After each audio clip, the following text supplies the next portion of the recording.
एक बार की बात है, महात्मा बुद्ध के शिष्य आनंद कहीं जा रहे थे। रास्ते में उन्होंने देखा कि एक अधेड़ व्यक्ति एक चट्टान पर बैठा रो रहा है। वे उसके पास गए और बोले, क्या बात है वत्स, तुम कौन हो और क्यों रो रहे हो? आनंद की बात सुनकर उस व्यक्ति की सिसकियां थम गईं। वह अपने आंसू पोंछता हुआ बोला, मैं पास के गांव का रहने वाला एक बदनसीब व्यापारी हूँ।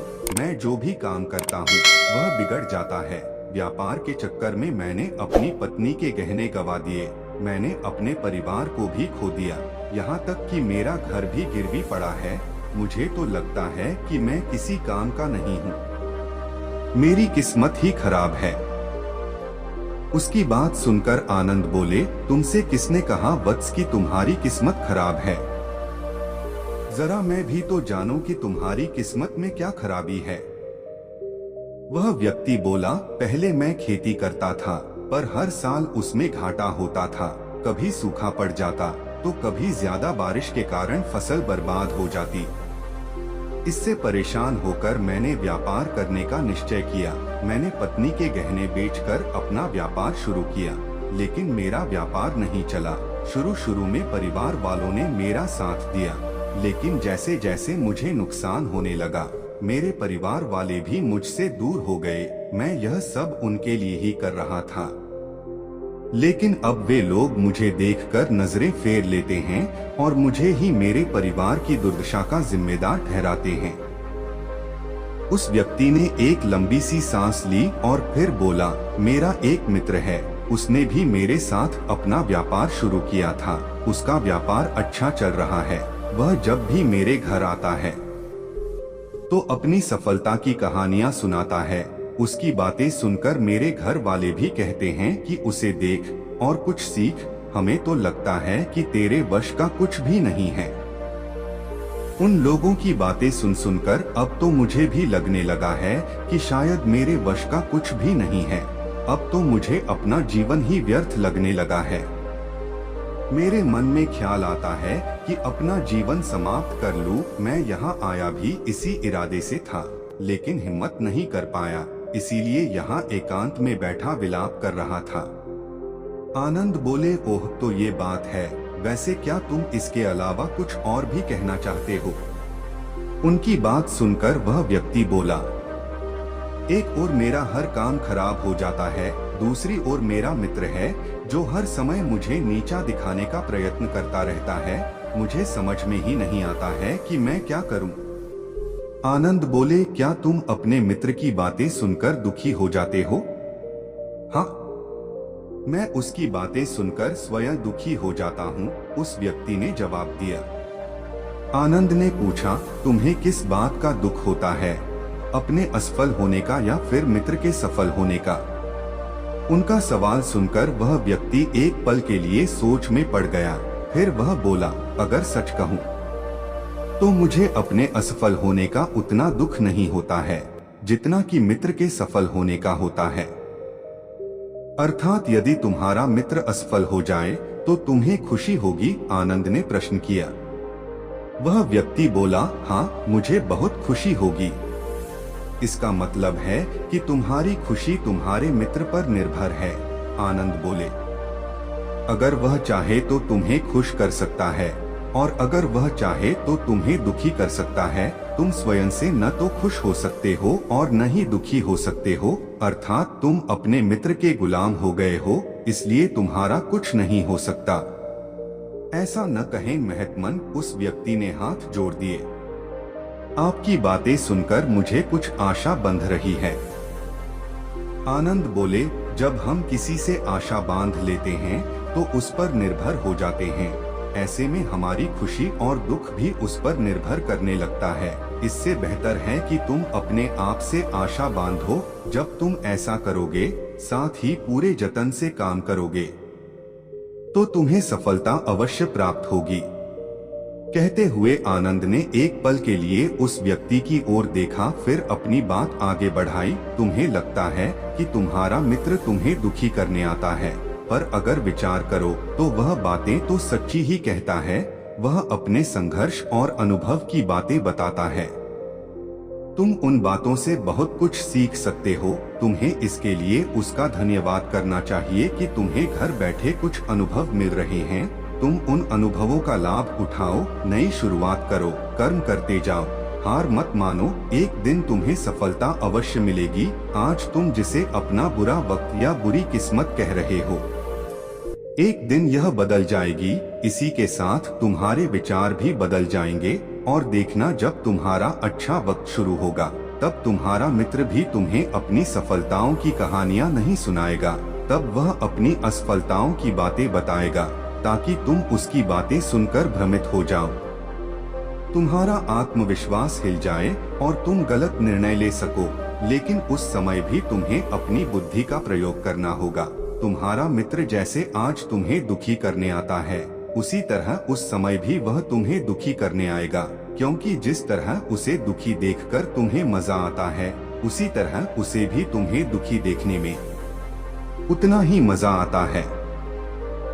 वह व्यक्ति बोला, आपने सही कहा, लेकिन मेरा सबसे बड़ा दुख यह है कि मेरे परिवार के लोग भी इसमें शामिल हैं। वास्तव में मैं तो अपने परिवार के लिए अच्छा करना चाहता था, लेकिन वे लोग भी मेरी बात नहीं समझते हैं। वे भी मुझे गलत कहते हैं और अब तो वे मेरे साथ भी नहीं हैं। आनंद बोले, मैं सब समझ गया। तुम सांत्वना चाहते हो। वास्तव में इस दुनिया में सभी लोग सांत्वना ही चाहते हैं। हम चाहते हैं कि हम जब भी कुछ करें तो लोग हमारी प्रशंसा करें, लेकिन आमतौर से ऐसा नहीं होता है, इसलिए हम दुखी हो जाते हैं। हमें लगता है कि हमारे मित्र, परिवार वाले सब मतलबी हैं। लेकिन तुम अगर किसी को अपना परिवार मानते हो और उसके लिए कुछ करना भी चाहते हो, तो तुम्हें ऐसा क्यों लगता है कि तुम दूसरों के लिए कुछ कर रहे हो? वास्तव में तुम अपनी खुशी के लिए कर रहे हो। इसलिए परिवार के लिए कुछ करना वास्तव में अपने लिए ही करना होता है। लेकिन अगर ऐसा करते समय तुम्हें लगता है कि तुम दूसरों के लिए कर रहे हो, तो तुम दुखी रहोगे। और अगर तुम्हें लगता है कि तुम अपने लिए कर रहे हो, तो तुम खुश रहोगे, क्योंकि जब तुम अपने लिए कुछ अच्छा करते हो या करना चाहते हो, तब तुम्हें सांत्वना की जरूरत नहीं पड़ती है। आनंद की बातें सुनकर उस व्यक्ति के चेहरे के भाव बदल गए। वह बोला, आप सही कह रहे हैं, मैं समझ गया हूँ। अब तक मेरी किस्मत खराब इसलिए थी क्योंकि वह दूसरों के हाथ में थी। अब मैं अपनी किस्मत को अपने हाथ में रखूंगा। मैं फिर से प्रयत्न करूंगा, पूरे मन से काम करूंगा और जब तक सफलता नहीं मिल जाती, चैन से नहीं बैठूंगा। उस व्यक्ति की बात सुनकर आनंद मुस्कुराए और उसे एक छोटी सी डिबिया देते हुए बोले, इस डिबिया को हमेशा अपने पास रखना। इसमें एक ऐसा राज है जो तुम्हें बड़े से बड़े दुख से भी बाहर निकाल लेगा, लेकिन इसे तभी खोलना जब तुम्हारे जीवन में कोई रास्ता न सुझाई दे और तुम्हें लगे कि सब व्यर्थ है, यह दुनिया व्यर्थ है और यहाँ रहना भी व्यर्थ है। उस व्यक्ति ने आनंद को धन्यवाद दिया और डिबिया को लेकर चला गया। उसने नए उत्साह के साथ फिर से अपना व्यापार आरंभ किया। उसका व्यापार चल निकला। अपनी मेहनत और लगन के बल पर वह एक बड़ा व्यापारी बन गया। परिवार वाले भी उसके साथ आ गए और उसका जीवन हंसी खुशी बीतने लगा। अब वह भूतकाल का रोना छोड़ चुका था। वह भविष्यकाल की भी चिंता नहीं करता था, बस अपने वर्तमान को संवारने में लगा रहता था और जो कुछ भी वह करता था वह अपने लिए करता था, अपनों के लिए करता था। इसलिए वह प्रसन्न था। उसके जीवन में अब कोई दुख नहीं था। लेकिन वक्त हमेशा एक जैसा नहीं रहता है, वह बदलता रहता है। उसके जीवन में भी बदलाव आया। एक दिन उसके राज्य पर पड़ोसी राजा ने चढ़ाई कर दी। उसने इस राज्य पर अपना कब्जा कर लिया। उसके सैनिकों ने चारों ओर लूटमार मचा दी। उन्होंने व्यापारी का सारा धन लूट लिया। उसके घर में आग लगा दी। जान बचाने के लिए उसे अपने परिवार के साथ वहां से भागना पड़ा। वह व्यक्ति अपने परिवार के साथ कई दिनों तक इधर उधर भटकता रहा। वह दाने दाने को मोहताज हो गया। उसका बच्चा बीमार हो गया। इलाज के अभाव में वह तड़पने लगा। यह देखकर उसका हृदय चीत्कार कर उठा। वह कैसे अपने बच्चे का इलाज कराए? उसके पास तो खाने के लिए भी पैसे नहीं थे। ऐसे में उसे एक बार फिर निराशा ने घेर लिया। उसे लगने लगा कि उसका जीवन व्यर्थ है, सारी दुनिया व्यर्थ है, किसी भी बात का कोई मतलब नहीं है।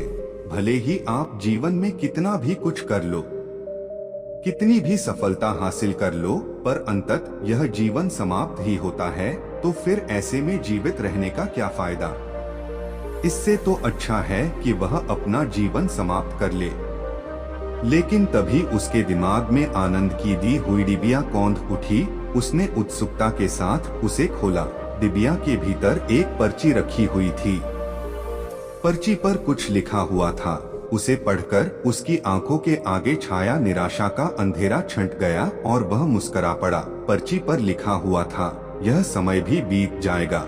उसने डिबिया को अपनी मुट्ठी में भींच लिया और एक नई शुरुआत के लिए उठ खड़ा हुआ। दोस्तों, अगर आप भी ऐसी ही परिस्थिति से गुजर रहे हैं तो निराश न हो। अपने अतीत पर शोक मत करें, न ही भविष्य की चिंता करें। अपने वर्तमान को जिएं और उसे बेहतर बनाने के लिए सच्चे मन से प्रयत्न करें। यकीन जाने, जल्दी ही आपकी किस्मत भी बदलने वाली है।